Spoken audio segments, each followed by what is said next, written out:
Elle est derrière nous désormais, disais-je, l'euphorie des fêtes de fin d'année. 2025 égrène ses jours. C'est un compte à rebours qui ne peut s'arrêter. Le souhait de tous, comme s'est exprimé au seuil de cette année, qu'elle soit cette année une bonne et heureuse année. Même l'enfer est pavé de bonnes intentions, dit-on. Comment passer des vœux à leur concrétisation pour qu'à l'heure du bilan 2025 soit effectivement une bonne et heureuse année pour chacun et pour tous, comme ça a été souhaité. Nous en parlons ce matin avec désormais un habitué de ce plateau rock, Florian Araba. Bonjour. Bonjour, monsieur le journaliste. Vous êtes expert, vous êtes consultant en gestion de projet, vous êtes coordonnateur d'un programme dont on a parlé, Project Academy. C'est pour la première fois que vous le soyez cette année. Je vous dis une bonne et heureuse année. Merci beaucoup. Je profite également pour souhaiter une heureuse année aux téléspectateurs et à tout le personnel de télévision Hémicycle. Et je voudrais souhaiter que l'année soit belle et soit remplie de projets réalisés, prospères. Tout ça, c'est bien. Je disais, même l'enfer est pavé de bonnes intentions. Le Christian Araba, Florian Araba plutôt, a-t-il des incantations, des vœux qui pourraient se réaliser comme d'un claquement de doigts, d'un coup de baguette magique, même si on est pépère chez soi et puis chaque matin on se lève à 12 h, on mange, on dort. J'ai dit la dernière fois lors d'un cours avec mes étudiants, je leur dis le calendrier s'est simplement déplacé. Alors, c'est très bien de se souhaiter de bons vœux, de souhaiter de meilleurs vœux, c'est bien, mais il faut se mettre au travail. J'ai coutume de dire que rien de grand et de beau ne peut se construire sans foi, sans rigueur et sans détermination au travail. Et être déterminé au travail, on a des projets qu'on souhaite concrétiser. Comment est-ce qu'on peut procéder pour que chaque jour qui passe ne soit des jours simplement qui se suivent et se ressemblent? Ah oui, on a tous des projets à réaliser. Même acheter sa brosse à dents est un projet. Il faut avoir de l'argent pour le faire, il faut chercher l'argent quelque part. C'est cela. Donc tout dans la vie constitue un projet en réalité. Mais il faudrait déjà démarrer par l'identification correcte des objectifs qu'on veut atteindre. Qu'est-ce qu'on veut atteindre comme objectif? Nous avons l'habitude de dire que les objectifs, qu'ils soient smart, mais quand nous parlons d'objectifs smart, de quoi parlons-nous réellement? Il faudrait déjà que dans l'identification, que vous puissiez savoir quels sont les livrables ou quels sont les éléments que vous désirez avoir vers la fin. Et donc déjà dans le projet, dans l'initiation du projet, ayez dans la tête la fin de ce projet. À la fin, qu'est-ce que j'aimerais avoir? Et donc mettre toutes les codes de son côté, toutes les potentialités de son côté pour aller vers la réalisation donc, de ces objectifs-là. Et ça a besoin d'outils importants.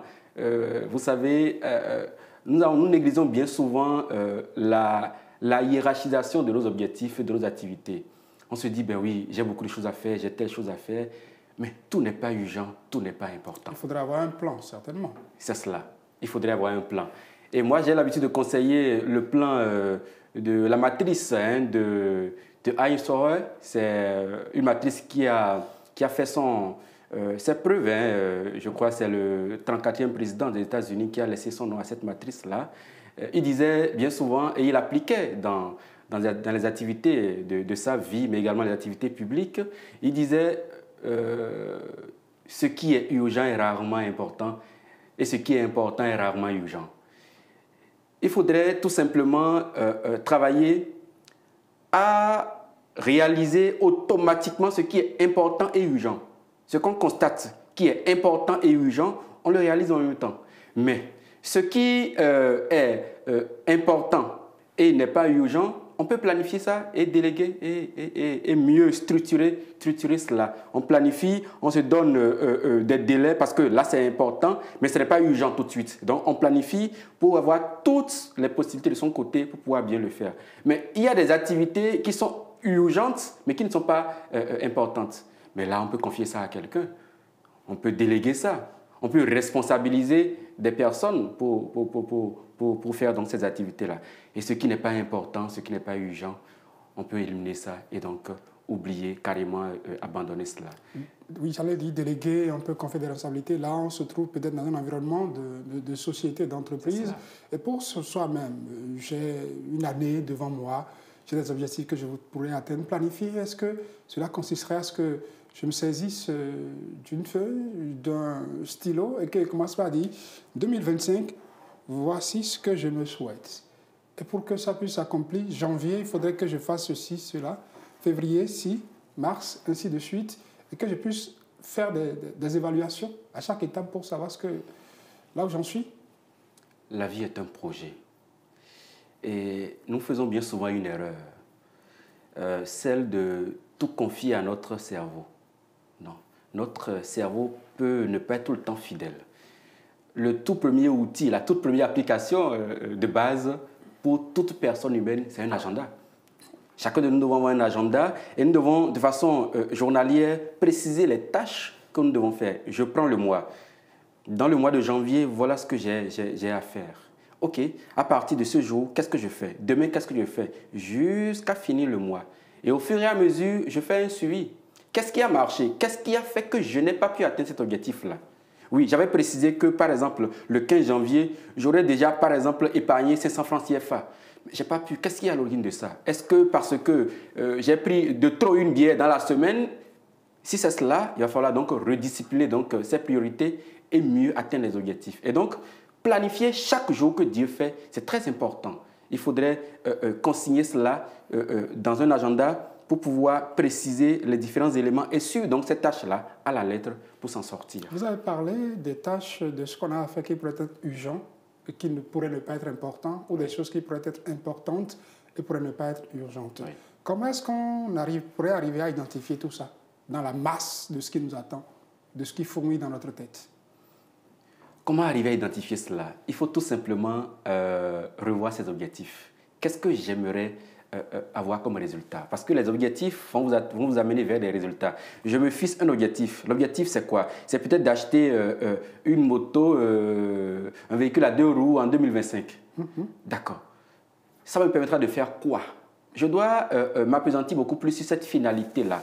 Est-ce que c'est pour mieux planifier mes déplacements pour ne pas trop utiliser de l'argent dans les taxis, ou peut-être, je ne sais pas, hein, c'est pour la moto est à confier à un de nos enfants pour mieux l'aider à pouvoir s'en sortir dans les déplacements et juguler donc les dépenses. Quelle est la finalité donc de cet objectif-là?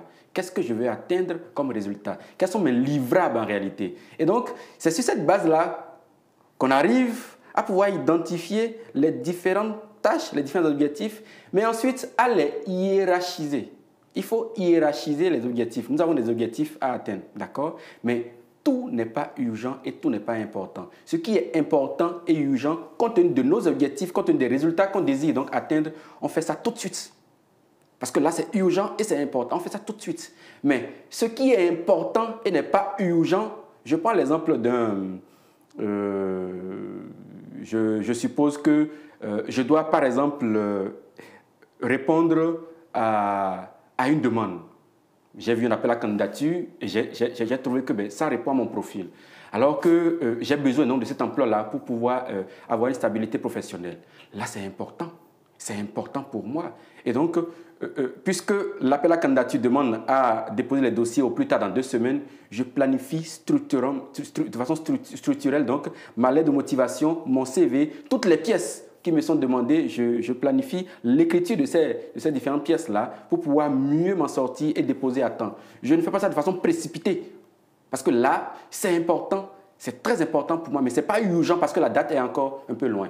Mais par exemple, j'ai ma facture d'électricité et voilà, je constate que je n'étais pas à la maison, j'étais en voyage, je reviens, je vois que la facture, c'est au plus tard ce soir, à 17h qu'il faut payer. Là, c'est très urgent. Alors qu'à cette même heure-là, je dois être peut-être à une conférence, à un symposium, je peux appeler mon petit frère. S'il te plaît, paye-moi rapidement cette facture-là. Parce que là, c'est urgent. Je délègue ça. Ou bien, je confie ça à quelqu'un d'autre. Donc, ça dépend des possibilités qu'on a autour de soi pour pouvoir mieux structurer donc, les différents objectifs. Mais quand on constate que ce n'est ni urgent, ni important, on lâche cela. Roch Florian-Arabat, je constate que c'est important, c'est urgent, mais sur un autre volet, ça nécessite des ressources que je n'ai pas pour accomplir cette tâche que je trouve importante et urgente. Qu'est-ce que je fais? J'appelle à l'aide ou je dis, bon, fatalité, je n'ai pas les moyens, je laisse ça dans les tiroirs, ça reste là, j'attends que le sauveur arrive, que ça tombe du ciel, la manne, pour que je puisse avancer. C'est pour cela que nous parlons d'objectifs SMART, spécifiques, mesurables, atteignables, réalistes et définis dans le temps. Il ne faut pas oser dire que dans 3 mois, je vais me procurer une jet privée alors que je ne suis même pas à 50 000 francs CFA le mois. C'est une utopie. C'est une utopie. Et donc, il faut s'assigner, il faut pouvoir identifier et se donner des tâches réalistes et réalisables à la hauteur de ses possibilités. Oui, je peux vouloir acheter par exemple un véhicule à 2 roues de 600 000 francs CFA, mais je n'ai pas tout de suite les moyens. Mais quand j'ai fait la planification, j'ai projeté ça dans le temps, je me suis rendu compte que je peux mobiliser les moyens en son temps dans peut-être 2 mois, 3 mois, 4 mois, 5 mois. Là, je fais une projection. Là, je sais que je suis capable de mobiliser donc les moyens. C'est pour cela qu'en termes de projet, il ne faut jamais oublier la trilogie des contraintes. Les contraintes de temps. Il faudrait que le projet puisse avoir une date de début, une date de fin pour mieux suivre cela. La contrainte, par exemple, de coûts, de ressources. Est-ce que j'ai les moyens pour pouvoir donc réaliser ce projet-là? Et ensuite, la contrainte donc de qualité. Est-ce que le projet que je veux réaliser, est-ce que j'y ai mis tout le bagage qu'il faut pour que ça soit un projet de qualité? Je vais acheter une moto, eh bien, est-ce que parce que j'ai 600 000 francs CFA, je vais me procurer une moto, une vilaine moto qui n'a pas véritablement les éléments qu'il faut et qui n'est pas de bonne qualité? Est-ce que c'est cela? Ou je vais avec mon argent acheter une moto qu'il faut et qui pourra m'aider à pouvoir faire de longues années et donc rouler très bien. Et donc, il faudrait qu'on puisse savoir véritablement ce qu'on se veut. C'est ça qui est très important. Quand on arrive à identifier ce qu'on se veut et là où on va, on pourra maintenant prioriser, hiérarchiser les tâches, suivre ça au fur et à mesure et surtout être flexible dans son calendrier. Parce qu'on aura beau planifier, on aura beau planifier, nous sommes des personnes humaines, il peut y avoir des imprévus. Il peut y avoir des contingences qui ne viennent pas forcément de nous. J'ai 600 000 francs qui est là. Mais j'ai eu que la Providence ne nous donne pas cette faisabilité des choses, mais j'ai eu un malheur dans ma vie. On touche du bois, même si je n'ai pas du bois devant moi. Voilà. Je suis obligé là, tout de suite, là, de peut-être regarder, zioter les 600 000 francs de l'autre côté que j'avais prévu pour la moto. Qu'est-ce qu'il faut faire en son temps? C'est pour cela que dans la planification des projets et de ces projets, il faut toujours gérer les imprévus et savoir comment ces imprévus-là pourraient intervenir dans donc, notre planification quand on les Il y a le temps qui commence à nous manquer déjà. Roch Florian-Arabat, oui, vous avez parlé de flexibilité. Oui. J'ai quelque chose à faire aujourd'hui, je n'ai pas pu le faire, ce n'est pas grave. Demain, je le ferai. Demain, je n'arrive pas à le faire. Ce n'est pas grave, ça peut attendre la semaine prochaine. Nous avons l'art de procrastiner et il paraît que celui qui remet à demain trouvera malheur en chemin. On a prié pour ne pas trouver malheur en chemin. J'ai coutume de dire que l'homme est plus spirituel que physique. Les réussites se décident et se jouent d'abord dans le monde spirituel avant de se matérialiser dans le monde physique. Autrement dit, nous devons prendre soin de notre dimension physique, notre dimension mentale, notre dimension émotionnelle, mais également spirituelle. Vous savez, la procrastination n'est pas forcément de la volonté de l'individu. C'est peut-être parfois de la volonté d'une autre force qu'on n'arrive toujours pas à contrôler. On se dit, bon, je le ferai après. Mais qu'est-ce qui dit ça en moi? Est-ce que c'est moi-même qui le dis ou c'est une autre force que je n'arrive pas à contrôler? Il faut que nous puissions davantage travailler sur nos diverses dimensions. Il y a des gens qui sont en griffe de paresseux patentés, peut-être qu'ils vont confier de se mettre tout ça sur le dos de la spiritualité, alors qu'il suffit qu'ils se lèvent d'un sommeil qui est doux, qui leur fait la cour, qui ne veut pas les lâcher, qui se disent que bon, finalement, il faut que je me lève. On dit, bon, je passe encore du temps au lit.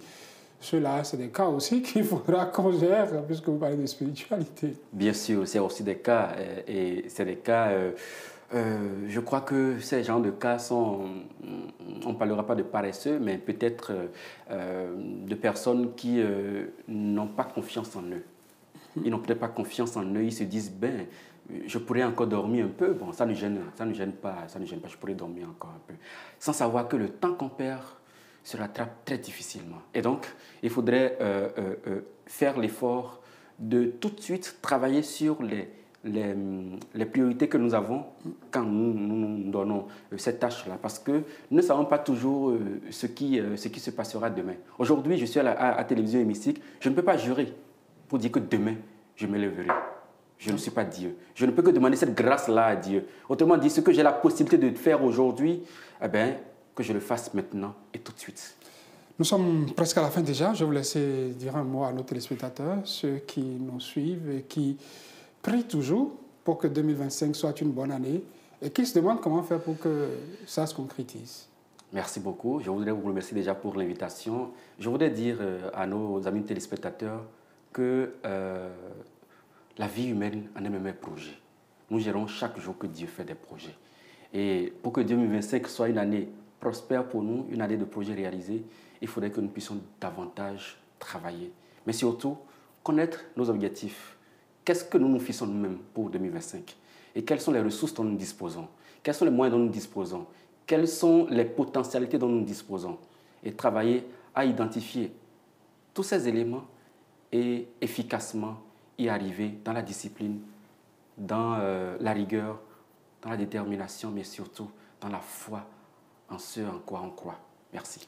Prière, discipline, rigueur. Merci à vous, Roch Florien Arabat. Je rappelle, vous êtes expert, vous êtes consultant en gestion de projet, vous êtes coordonnateur du programme Project Academy. Merci d'avoir pris part ici, d'avoir inscrit ce passage, cette invitation à votre agenda et de l'avoir honoré, de ne pas avoir procrastiné à propos pour nous faire rater le rendez-vous.